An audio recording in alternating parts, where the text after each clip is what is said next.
Hi అండి, అందరూ ఎలా ఉన్నారు? ఈరోజు నేను జొన్నలతో బ్రేక్ఫాస్ట్ చెప్తున్నానండి. జొన్నల బన్ దోశ అండి. ఇది జొన్నల పిండి అండి. నేను 8 hours జొన్నల్ని నానబెట్టుకొని గ్రైండ్ చేసే 10 నిమిషాల ముందు నేను 1 గ్లాసు జొన్నలకి 1/2 గ్లాస్ అటుకులు నానబెట్టుకున్నాను, 1/2 గ్లాస్ కొబ్బరికూరు. ఈ 3 కలిపి శుభ్రంగా మెత్తగా గ్రైండ్ చేసుకోవాలండి. ఆ తర్వాత రాత్రంతా ఫెర్మెంటేట్ చేయాలి. దీన్ని చేసి తెల్లవారి ముద్దని ఒక బౌల్లోకి తీసుకున్నాను.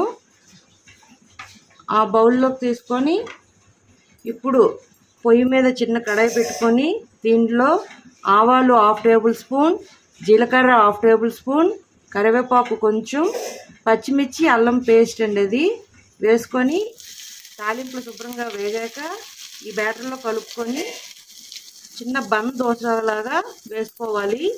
ఈ తాలింపు వేగింది. ఇప్పుడు దీన్ని ఆ బ్యాటర్లో వేసుకుందాం.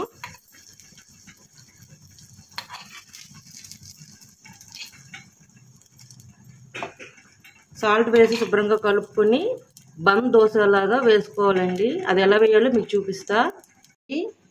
ఇప్పుడు దీన్ని ఒక బన్ టైప్లోన వేసుకోవాలి. ఈ దోశని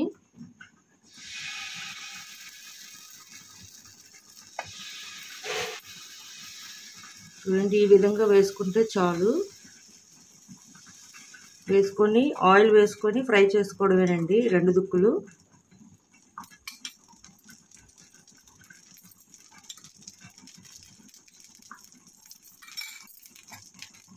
ఫ్రై అయింది. ఇప్పుడు 2 దుక్కు తిప్పుకుందాం.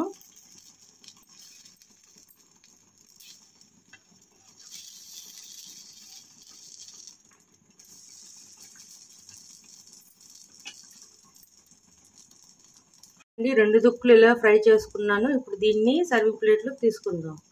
ఇది కొబ్బరి చట్నీతో సర్వ్ చేసుకుందాం. చూడండి, వేడి వేడి జొన్నల బన్ దోశ రెడీ అండి. మీకు నచ్చినట్లయితే like, share and subscribe it. Bye.